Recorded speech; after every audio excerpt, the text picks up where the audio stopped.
Welcome, our audience, to the Gen Z show brought to you by Generation Ziegler. I'm your host, James McLamb, and I'm joined today with two of our Ziegler Youth Certified Trainers from New Mexico. We have Kenzie. How are you doing today, Kenzie? I'm doing good today, James. How are you? I'm doing well. What's the weather like out there? You're not funny. It's hot. No rain again. And one of our favorite guest hosts, one of our favorite co-hosts that we've had on this, we keep calling her to come back because she adds so much, from Nebraska, the Cornhusker transplant. Abby, how are you doing, girl? Oh, I'm doing great, James. I'm so happy to be back with you guys today. And I appreciate you coming in and serving with us. Today's guest is Rachel Kagay. And Rachel, I got to know Rachel through one of our guests from the spring, Patty Hendrickson, but Rachel and I had connected through some other means early in the history of Generation Ziegler. She has a long history of training youth leaders. Kenzie, tell us a little bit about who Rachel is. Yeah, so Rachel Kagay, she is from Northwest Missouri. She has an extensive background in agriculture, grew up in 4-H and FFA. And, you know, she took those strengths and talents that she learned in those organizations, and now she's a professional coach. She's a speaker and a facilitator, and she just has a great outlook on leadership and, you know, how we can use our strengths to serve other people. I really like what she's going to share with us today. It's a little unique, different perspective on leadership than we've had from our previous guests. Abby, what is she sharing with us today that our audience can look forward to? I think our conversation with Rachel today was pretty unique, very different, like you said, compared to the rest of our conversations we've had throughout this series and this season. But I think the thing that I took away, and the question she just kept saying over and over again, is this my best yes? How can we go ahead and use our strengths and our talents and make sure that we're making the most value of our time, and also making sure that we are using those talents to our abilities and using other people's talents to the best of their abilities. So just that concept of, is this my best yes, is something that truly resonated with me throughout this entire conversation. One of the things I really, too, liked about what Rachel brought to the conversation today is she's the first person that we've had that is a certified Gallup Strengths Coach. And the Gallup Strengths Finder is a personality assessment, a self-assessment to help you identify what things that you have talent in. And she really has a deep understanding and a passion of that I actually got some free coaching through the thing here today. So, which is fine. You know, that's what we do here. We get some free coaching. So, audience, listen to us. You're going to want to go into the show notes. You're going to want to get the information about how to get in touch with Rachel so you can learn more about her, and look into show notes too so you can find out how to do a strength assessment yourself. That's in the show notes as well. So, without further ado, let's go straight to our interview with Rachel.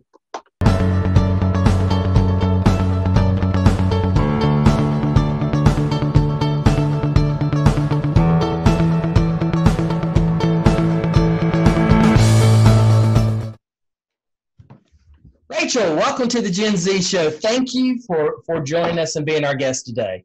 Oh, thank you so much. I'm really excited to be here and just honored to be asked and get to speak to your audience. Well, a friend of ours from our live calls that we did in the spring, Patty Hendrickson, really recommended that I reach out to you. And you and I have connected before several years ago. I think through LinkedIn, we started talking some when you were with Iowa.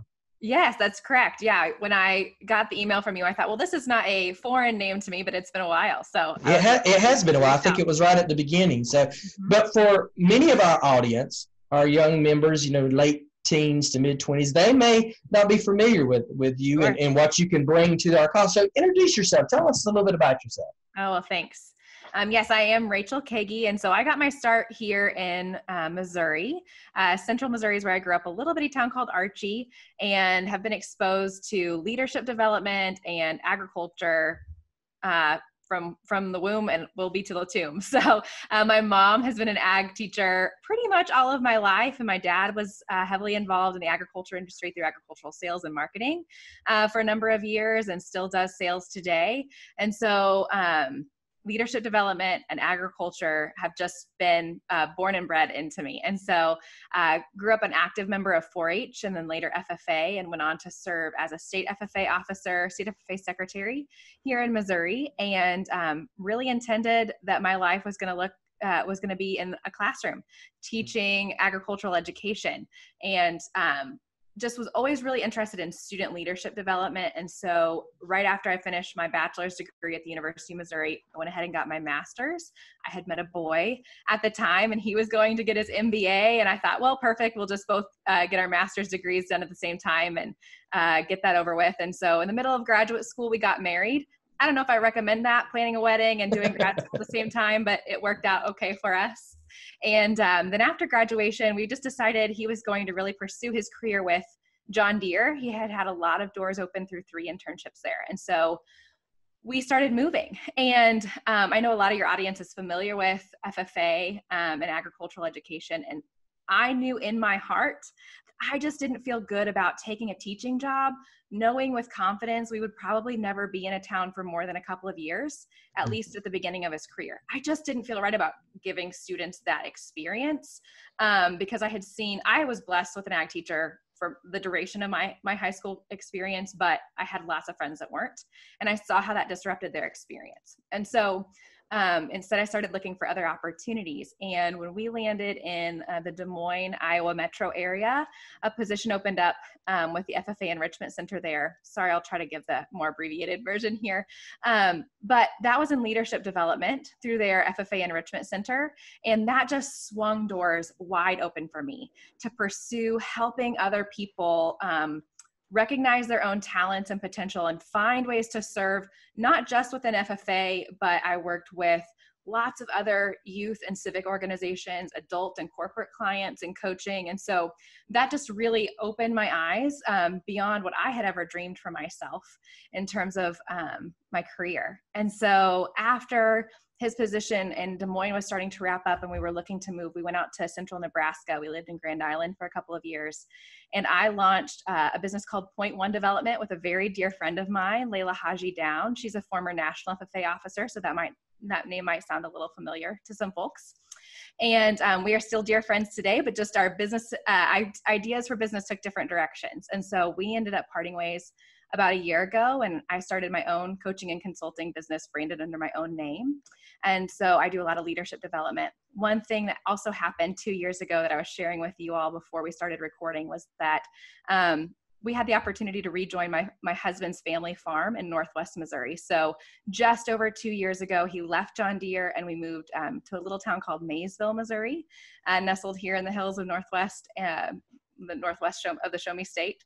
And we farm here together and raise a couple of kiddos. And I still do this coaching and consulting work in addition to raising cattle and beans and corn and wheat. So here we are. So you're doing a lot of speaking and training and consulting. Yes. How's that changed quite a bit in the last 6 months, since the spring of 2020? Yeah, significantly. I told several friends back in March and April that I felt like I was doing my job for the first time. I was a complete newbie even after doing it for over a decade. And so lots of learning. I had already been doing some coaching virtually, so a lot of one-on-one or two-on-one chats, just like what we're doing today, but not large scale or groups or teams. And so I spent a lot of time investing in learning how to make this environment engaging for conferences, and was pleasantly surprised to find out, of course, it can't replace in person, but there's a lot of ways to really engage an audience well virtually. And there are some really, really smart people creating lots of resources out there in the internet ether right now. So it has been fun. That's how I got to partner with Patty. We partnered up and did some virtual training for state CTSO officers in Kansas and in Illinois. And who knows, we'll see if that's going to go anywhere further in the fall. When you're training those, you're training the leaders of different student organizations, career and technical student organizations. Yes. And leadership really has evolved, I think, in the last couple of decades to be really of a service focus.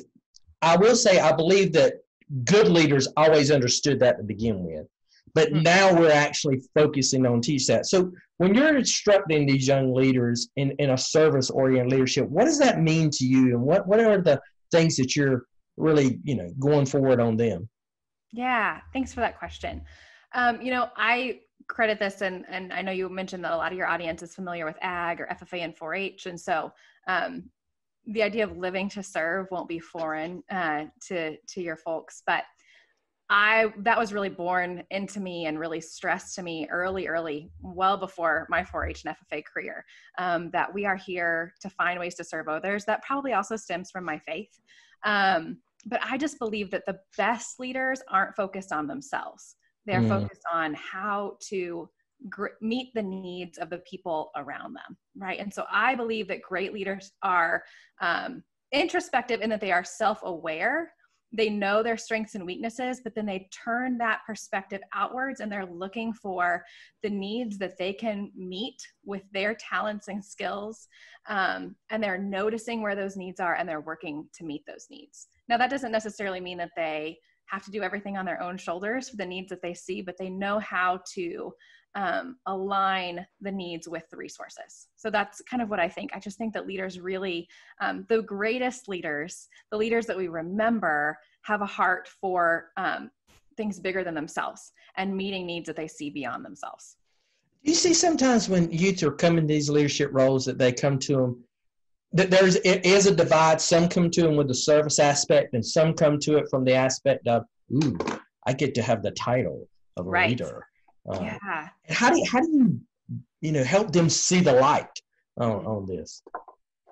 Yeah, so that's one of the services I offer, and I don't necessarily publish this.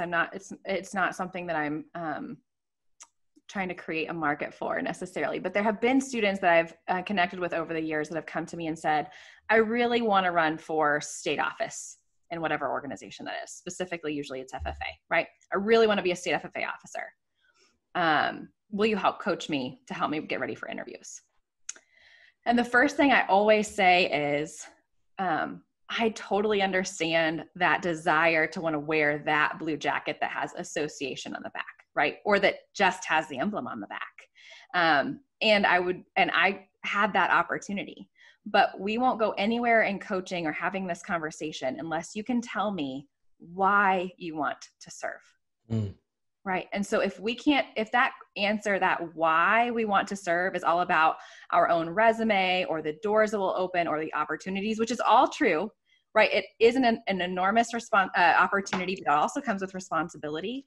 And so unless your heart is beyond yourself, right, I don't believe that you might get the opportunity, but will you go any farther with it? Will you really be there to serve the members or give back to the organization that has poured into you for that 4 years of your career, of your high school career? And so I believe it starts with your heart and getting your heart in alignment with why you want to lead, right? Leadership does open huge doors, right, and huge opportunities for us when we step into those roles. But if it's all about me, people that you're serving, people that you're leading, pick up on that really, really quickly. I bet these young ladies can attest that they both served as leaders in their various organizations as well. Does this sound familiar to you girls?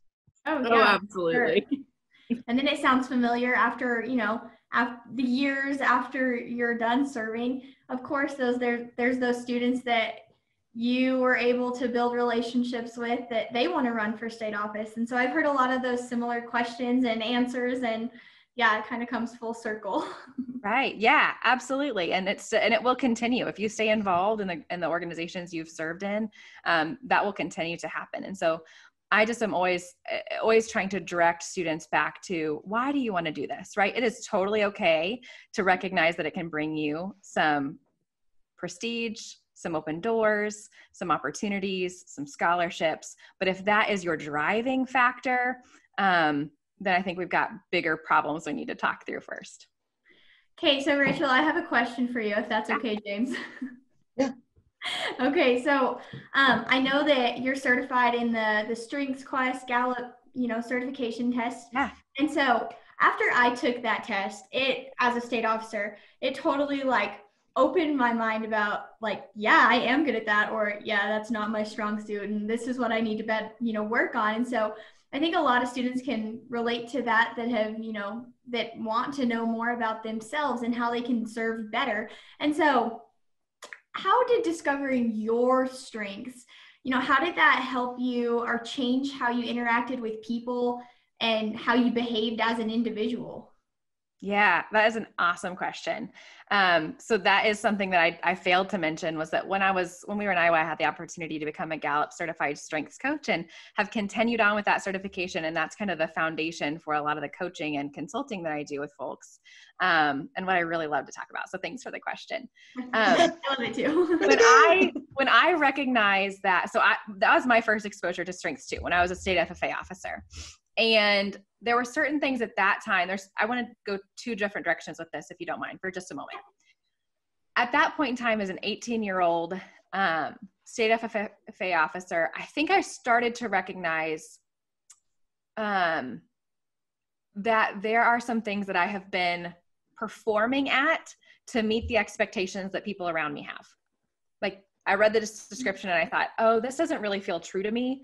This feels like who I felt like I need to be. Okay. So I think that one of the first powerful tools of this assessment is that it helps us recognize our true authentic self if we are trying to be self-aware, right? And then the second thing it did absolutely was help me to say, oh yeah, this is what I'm good at and what I love doing, right? And so here's the greatest potential that I have to bring to and offer the world and the team that I'm serving with, right? This is authentically who I am and how I can maximize my impact, right? And so one of my top 5 is responsibility. And that means when I am having a conversation, when I'm just in the world, my brain is constantly processing things, asking the question, what is mine to own? What can I do? What can I offer here? Right. Mm-hmm. And then I basically like tattoo those things on my brain. Like, oh, I need to get this done. I need to get this done. I need to get this done. Right. And so taking the strengths assessment and then this evolution of understanding what that means for me, this is just my own personal, vignette here, mm-hmm. is that I started to recognize I need to ask the question, is this my best yes? Right. So I could get this thing done, but is there someone else on my team that could do this even better than me because they have natural talent in that area? Right. So I don't have to own everything as a leader. Just putting my name on it because I feel like I'm supposed to, or it will get me in front of people, isn't necessarily my best yes. I will bring my best yes when it aligns with my talents and my strengths and my passions.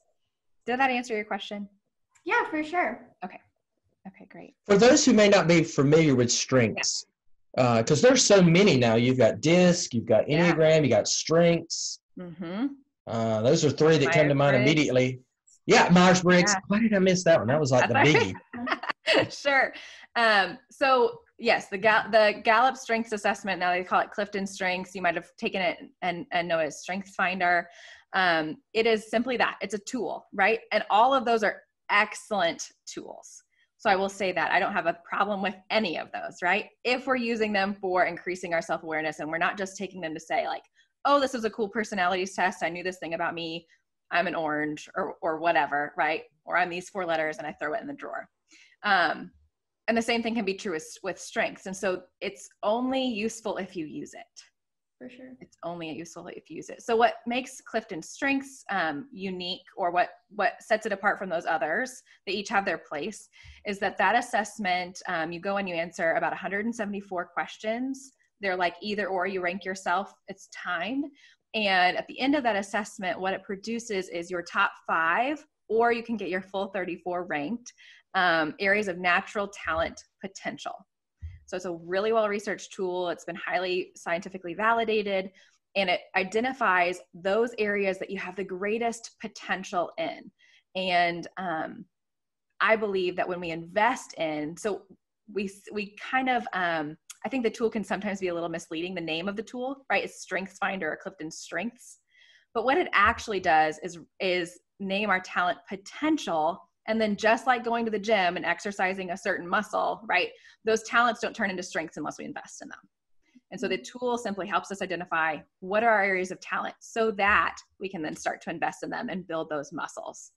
So if we've only been focusing on one or two things, it's like you've seen the bodybuilders that have like these huge chests and arms and then like little twig legs, right? So don't forget leg day. It gives us a really full picture of everything that we can be investing in to really build our talents. I'm looking at my strengths while we're talking here, and so I can get a free counseling session here as you guys. I'm going forward on these. Yeah. So once you found out your strengths, how many times have you taken the test? Yeah, that's a great question. And I get this pretty much every time I do a team session or a workshop or even, one-on-one coaching about, should I retake it? Right. And so I actually took it twice. I took it when I was a state officer, and then later in my college experience, I was a TA for a personal leadership class, and we took it again, and my results changed some. But Gallup actually just re-released a new research study on the validity of the test, and what they find is it's not uncommon to see some shifting in like your top 10 to 12, but that would be like your greatest area of talent potential. But we really don't see a ton of change. So you might retake it. Have you retaken it before? Yes. Yeah. So did you see a big change in your top 5 at all? My top 5, I had like one rotate out, but then my top 10, they were all the same. Right. So that's exactly what we often see, right? So when I just explained that, it's really those areas that we focus on building into strengths that rise to the top because it's measuring potential, right? That we might see a little bit of shifting. But what we typically see is after the age, so I will say this because of the average age of your audience here is that after about the age of 21 or 22, neuroscience tells us that's when our personality is pretty well locked in, right? And so after that point in time, we see even less shuffling in our top 10 to 12. So you might see some things bubble up for you if you're taking it as a state officer. Like I shared from my experience that then when you get older, you're like, I don't know that I totally resonate with that. And so you see some shifts. So from my personal experience, when I was a state officer, I had achiever in my top 5. We see achiever a ton with state FFA officers, right? Because you're driven, you've got a task list, you know the things that you need to get done to get to where you want to go. And so achiever kind of tends to rise to the top. And then as you become more of who you were created to be and you become more and more self-aware, maybe that falls lower in your list. Maybe it doesn't. Maybe that is authentically you. But for me, it dropped down to kind of what I call my supporting talents, kind of the middle of the pack, because I was driven to achieve because I knew the path that I was being pushed along to get to where I wanted to go. Does that make sense? For sure. So I would say after the age of 21 or 22, we really don't need to take it again, unless we've experienced some massive life crisis or trauma that we feel like has really changed who we are. Okay. Wow. Interesting. So I guess something that resonated with me, probably the start of this strengths conversation, was when you talk about, is this my best yes? And managing expectations. And we talked about like the 2 different kinds of leaders, the leaders that are there to serve and the leaders that are there just for the glory. And growing up, and especially in high school, I constantly was surrounded by people who were there to serve and who were there and frequently had troubles with saying no and always wanting to fulfill expectations and things like that. How do you encourage students to manage and navigate expectations when they feel they have to do one thing, but it might not really be their best yes? Oh man, Abby, thank you so much for bringing us full circle. That is an awesome conversation. And believe it or not, this morning, so I'm a podcast junkie. And this morning while I was getting ready, I was listening to a podcast from the Harvard Business Review, and it was about when to say no, right? So this is something that I'm still learning in my own life with that responsibility talent theme high. But I know it was a huge issue for not just me, but a lot of my peers, especially when I was your age. And that, for those of us that are high achievers, that are used to excelling, that will continue to be an issue if we don't kind of get our hands around it.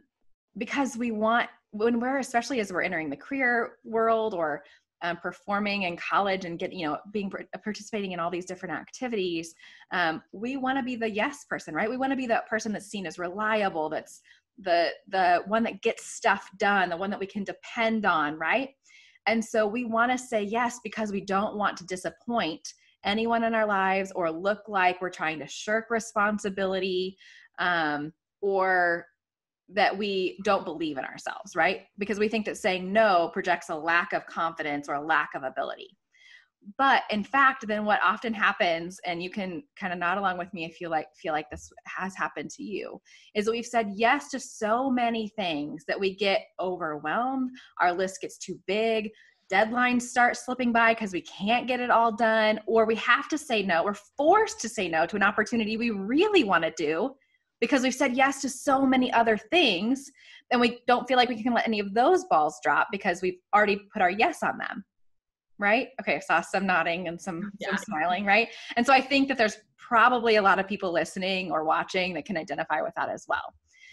And so here's some things I would encourage you to do. When you are hearing of that opportunity that you want to say yes to, or your first inclination is a yes, I want you to take a deep breath, right? Before anything comes out of your mouth, right? And you take a pause, and the first thing you ask is this mine to own? Okay. You say, can I do this? So you think about your actual time in your calendar. Can I actually get this done? Then you start asking questions of the person making the request. All right. So a lot of times we just take something on face value. I am super guilty of this, right? Yep. That sounds like an easy enough request. I think that I can knock that out in an afternoon. And then we actually find out that their expectations or the project itself was so much bigger than we thought it was. Right? So we ask ourselves, is this mine to own? Can I do this with my time? Right? And then we start asking the other person some questions. Like, so the example I heard on that podcast this morning was, he said, someone asks for a paper clip. It seems like a simple enough request, right? I'm going to go find them a paper clip. But were they asking for a small one or a big one? Are they asking for one of those black binder clips, right? So we just start asking some little questions to really get clarity around what the ask is. And then the question I want you to ask, whether you've taken something like the StrengthsFinder or not, is, do my talents align with this request? And does it get me excited? Right? So sometimes we need to do things because we're on a board or a committee and it's just part of the work, right? It might not get us excited. So that might just have to be a yes because we've already said yes to the bigger commitment. But when it comes to taking things on our plate to own, I think it's really important to say, am I the best person in the room to do this? Or do I know that my friend sitting across the table actually has way greater gifts in this area, and I'm better off just sitting back and waiting for the opportunity that best suits my talents and strengths so that I can knock it out of the park and shine, not just for me, but for our group or for the good of the organization. Does that make sense? So that means that sometimes it has to be no. And then that's the next layer of the conversation, is finding ways to say a graceful no if an answer is required. So sometimes we think an answer is required because we're in a group and the question's lobbed out there. And maybe we just don't need to open our mouths. But sometimes it's a direct request and we need to say, that is a great opportunity. I don't have time and space in my calendar right now, but I really hope that you are successful in these efforts. Or, I don't think that I have the space for that, but I really appreciate you thinking of me. I think so-and-so would be awesome for this opportunity. Have you considered them? Right. So think about some graceful ways to say no. We do DISC training at our leadership training that we do for Gen Z. And when you were talking about folks having difficulty saying no, I was thinking about the S's of the DISC personality are typically the group that has a harder time saying no because they really care about people and they feel like saying no is going to be an affront to them, or they're letting them down, or they're not, they're not supportive of them. Of course, that S means supportive. That's one of the adjectives to describe that. And those two both know that there is a person who is really integral to Generation Ziegler's success, who could be the poster child for S's and it just has a very difficult time saying no, so much so that I've gotten to the point now where I don't want to ask her help because I know what her schedule is like. I know what she's doing, and I don't want her to say yes to me I mean, this person has literally gotten up before at 3 a.m., driven from, southern Texas up to Dallas just to be with me for 3 hours, just because I said, hey, are you available? And they said, yes, I'm available. And then when they get up there and I find out what they did to get there, I'm like, you didn't tell me that. I would have said no. Do you see some of the strengths categories of being some people are more difficult to say no than others? Oh, absolutely. Right. And so a lot of it comes back to the motive. So people that are driven to execute. So the 34 talent themes are often also broken down into what we call 4 domains of leadership. So people could be driven by execution, relationship building, influencing, or strategic thinking, right? And so we could think of those kind of buckets as terms of motivators. And those align perfectly with DISC. Yes, exactly. Yeah, there's a lot of alignment there. And so absolutely. So my responsibility is an execution talent. So I think, I can get that done, right? So that's my motivating factor. But I also have harmony and I have woo. So I want people to like me, right? So people that have those strong influencing talents might say yes too often because they want to be the one that's in the position of influence, right? So they want people to like them, or they want to push the ball forward down the road faster. And so if they say yes, they think we'll get it done quicker. People that are driven by thinking might say, I want to own this because I want to be able to see how all the pieces fit together, right? So I want to kind of have the time to think and work through this. And then people with high relationship building themes also might just say, I want to build these connections through this opportunity, or I don't want to let you down. So I'm going to say yes because our relationship might depend upon it. So absolutely. I think we have to, I think it's really crucial for leaders to become self-aware. Now, I know I said early in our conversation that leadership is not about you. It's about how you can serve others, right? It's about finding needs and meeting needs. But if you are not being introspective and growing in your own self-awareness, right, then you're letting not only yourself down, but others around you. Because if you're not recognizing it, I still guarantee you someone else in the room is, right? That there are people that know what you're good at and what you're not, even if you haven't spent the time to recognize and reflect on that. So yes, I think that we have to think about what are our motivating factors? Why do we want to say yes here? And then deal with that on the back end in our own hearts and minds.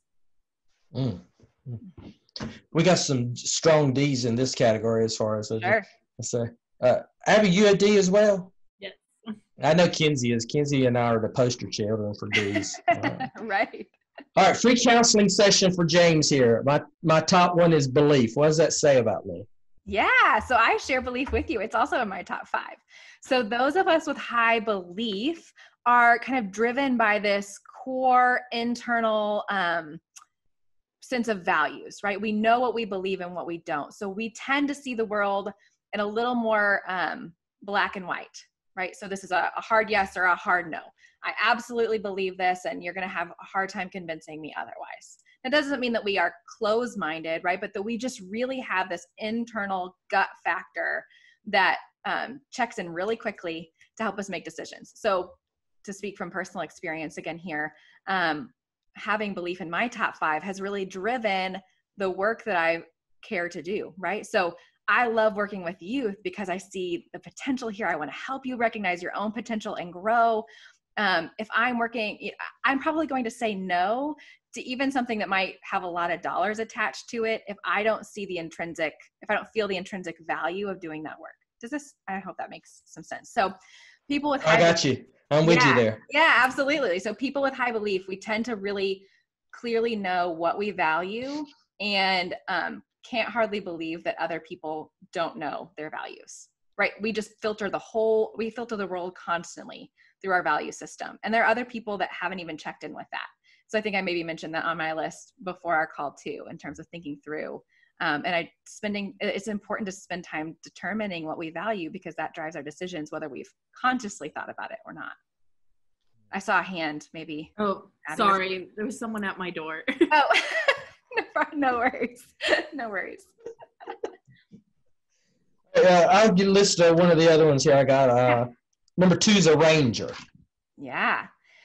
So people with high Putting you on the arranger, spot here. Now you're having to think all these and can I that's throw them out okay. there? I love this. I could do this all day long. So people with high arranger are really great at figuring out how to keep all of the balls in the air. Or another visualization we give is how to keep like 100 ping pong balls under the water at the same time, right? So we know how to arrange the work or arrange the people involved in the work to keep things, to meet the objective, to keep things moving forward, right? So I hope that makes sense. So arrangers know how to connect the dots between people and tasks to get the work done. Does this also contribute to the fact, one of the things that I've always felt about myself is when it seems like it's a stressful situation or if things just go awry, that's when I feel like I do my best work. Give me a situation where things are about to hit the fan. Hey, I'm your guy. Call me. I can get it straight. It doesn't faze me at all. Does that relate to that, or is that another one? Oh, I would say absolutely, right? So there's other people in the room that maybe have high intellection, and so they need a lot more time to think and process to even know what they think, to check in with their own ideas and ask questions in their own brain, where people with high arranger see those connections and can just go pretty quickly. Going to put people in the right positions to still get the work done or resolve the crisis. I think it can also be influenced by your other top 5 too, but that would get us into a whole coaching conversation. I'm jumping in. I think your job is so important, or, you know, what you do and being able to explain these strengths, because the first time I took this assessment, it was when I was a state officer the first time. So I actually served twice. So the first time I was state vice president, and I took it and I was like, oh my gosh, I'm a psychopath. Like, I'm a type A. My strengths were, the first time they were command, competition, strategic, futuristic, and achiever. Yeah. And I'm just a driven, crazy person. So, I had someone, like you, that could break those down. And I think that's so important for students and adults and people who are taking this to say, okay, no, this is actually what it means. And so I think that's really cool that you get to do that and help people understand themselves and not be afraid of themselves. Oh, thank you so much. I love doing this work because, like you said, I believe everyone is talented and everyone has potential. And so in my job, I get to help people maximize on that, right? Like, recognize what they're great at and then run in their own lane instead of spending so much time and effort of their life trying to be who they think they're supposed to be, or achieving goals that are not necessarily unfounded, but outside the realm of their talent if they haven't figured out how to harness their own talent toward that goal. So I love doing this work. Thank you. I like these assessments, any type of assessments, Enneagram, any of them, just because of the way you can reflect upon yourself, and also the way that if you can understand these, that you can communicate better with other people. Part of the things that I think is so effective on DISC is not really what I learn about myself, but more how I can identify who you are so I can speak to you the way that you want to be spoken to. And I just feel like, and do you see this too, that as we're training young leaders, that we're not giving them enough time to reflect on these types of concepts, that we're trying to give them strategies and techniques and build skills, and not enough time really to reflect on themselves as much? 100%. I could not agree more. I don't know if you saw me nodding my head like crazy over here, but I absolutely believe that that's true. And that's why, strengths was the lane that I chose to run in because I really believe in this assessment. But any of these assessments contain, I think I said earlier, like, they're useful if you use them, right? So it's a tool to help you recognize more about yourself and spend some time reflecting on, what does this mean and how can I use this information to help me to be even more successful or be more of who I am made to be and desire to be in the world. And so if we don't allow ourselves and one another time to reflect on this, and guys, it doesn't get any easier, right? When you get out of college or out of the leadership positions you're in and into the workforce, and I'm not going to say real world because you live in the real world, right? But when you go into the next season of life, when I work with people in their careers and work with teams within corporations, a lot of people come kicking and screaming to my workshops or our coaching sessions because they don't have time to spend to reflect on this stuff, right? But then when they are forced to spend the time and then embrace that they have that time, right? It is incredible the potential we can unlock by just spending time reflecting on what is it that we have been given, or how have we been wired to serve the world, right? To serve our team, to serve our organizations, to work well with the people around us. And so I think it's twofold. We have to invest the time. We have to create time for young leaders.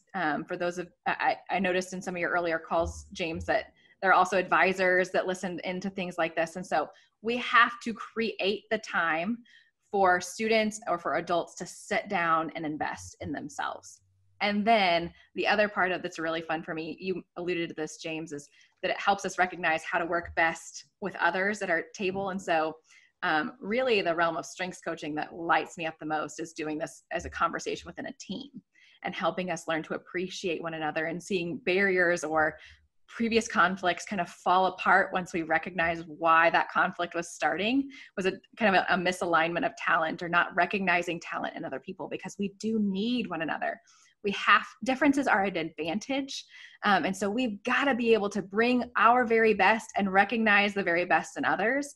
I use the analogy, it's kind of common in the strengths world, but that we want you as an individual to be a star, right? To be sharp and powerful in your areas of talent, but stars are not circles. And so we have to have other people to help fill those gaps for us. When we hear that notion of being well-rounded, I believe that when you are a young leader, like many of you are, like the other two on our call are, it's important to explore opportunities, to take advantage of things that might expose us to new interests or fields or passions. And I was raised being told, go after this opportunity to help you be more well-rounded. There's nothing wrong with that when we're young, but when we then continue in that thinking that I can do all of the things and I can do them all excellently, we miss the opportunity to partner with others that can frankly just do other things better than we can, and that we can do things better than they can. And so I really love working with a team that has spent time investing in and owning their own talents, and then can learn to appreciate and leverage the talents of everyone else in the room. Community, as you're listening, each episode I try to find a hashtag, and we found it in that last statement. Hashtag wired to serve. That's going to be the hashtag for this show right here. Wired to serve. How are you wired to serve the world? Wrote that one down. That needs to trend, people. That needs to trend. Rachel, if our audience wanted to get in touch with you, learn more about you, find out how to connect with you, where do they go? How do they do this? Sure. So I have a website. It's just my first and last name, rachelkagay.com is a great place to connect. My email address is super simple, rachel@rachelkagay.com. So that's a really direct way to reach me. Social media, you'll see, you'll be able to find me on Instagram at my name, or on Facebook, or on Twitter. You'll see a lot of my family there, a lot of our farm there. When I get to go out and do speaking engagements, you'll see that too. But that's kind of a whole cross section of my life on social media. But I would absolutely love to hear from you. If you are interested in this kind of conversation, if you have your results and you want to just do a quick call to unpack them a little farther, I would be more than happy to do that with you. So reach out. I would absolutely love to hear from your audience. Audience, take advantage of that offer as you go forward. Community, we want to make sure that you share this episode with your friends and subscribe to this channel so that we can bring you more of this content. Rachel, thank you for being our guest this week. Thank you so much. I've really enjoyed it. And to next week, our Generation Ziegler family and my guest host, we wish you well.